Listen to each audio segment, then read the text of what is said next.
to think I started in Summerfeld, 30-odd years ago. Cut my teeth there, went to America, specialized. Going to America opened the doors because it got me the qualifications needed to work in England, to work here, and to work for Godolphin. So it's been a journey, and now it seems it's the twilight years because it's brilliant, brilliant horses, Group 1 horses. We've won the carnival, working for a fantastic company, fantastic trainer. So yeah, I am living the dream. You talk about qualifications. It's something that has really come to prominence in recent times in South Africa, that the South African Association of Professional Farriers are intent on getting their, inverted commas, labourers, artisans, qualified to be recognised, qualified people that are respected in society.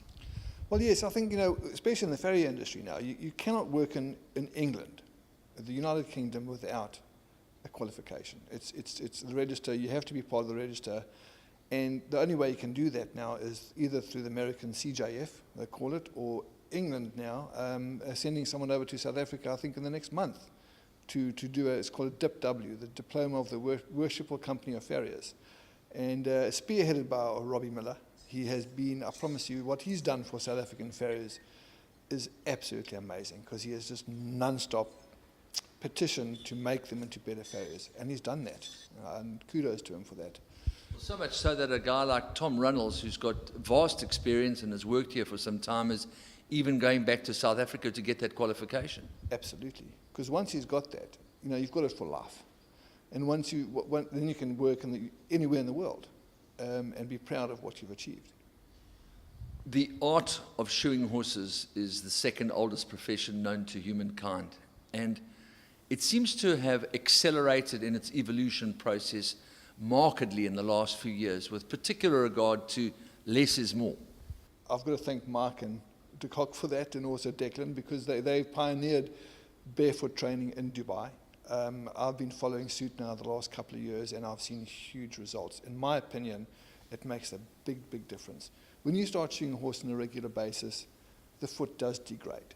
When you shoe a horse more than a regular basis, it degrades even faster. We can retard that by going barefoot. We shoe the horses on the day they run. We take the shoes off straight away afterwards.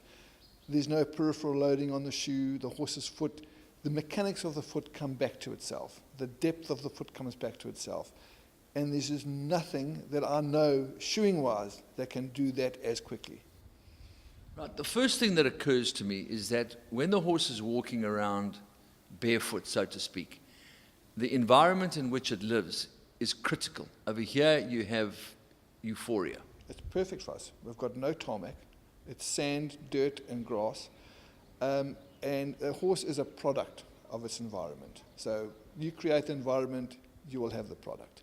And that's what we've done here. We cannot, unfortunately, follow this through to England at this stage because of all the tarmac roads, the flint out in the gallops. Like a Warren Hill's got a lot of flint out there, so we have to be very, very careful. But I think in time, we will resolve and improve where we are right now.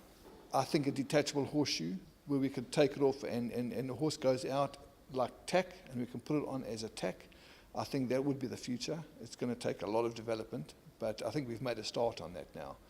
And we've got the environment, and I've got a company behind me that we can do this, and I'm sure we can. Let's go back to basics with a human being. People talk about Wally Hayward running the Comrades Marathon in his Barter Toughies. Now, the technology that's been prevalent in running shoes is worth billions of dollars. Pronation, supination, airbags, gel, you name it, they've got it. In horses, there's so little you can do to absorb that cushion. The horse's hoof itself is the cushion. It is, correct.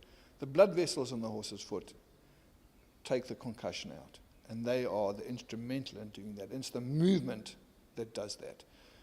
Shoes restrict that movement, and that's why they do degrade. Like a horse with a long pastern with an underrun heel, that will degrade. The digital cushion will compress, it'll atrophy, and eventually the horse won't be able to run because it'll get bone bruising all the time.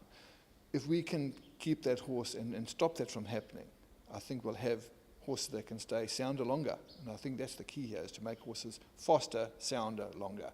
And if we can do that, it'll revolutionize horse racing.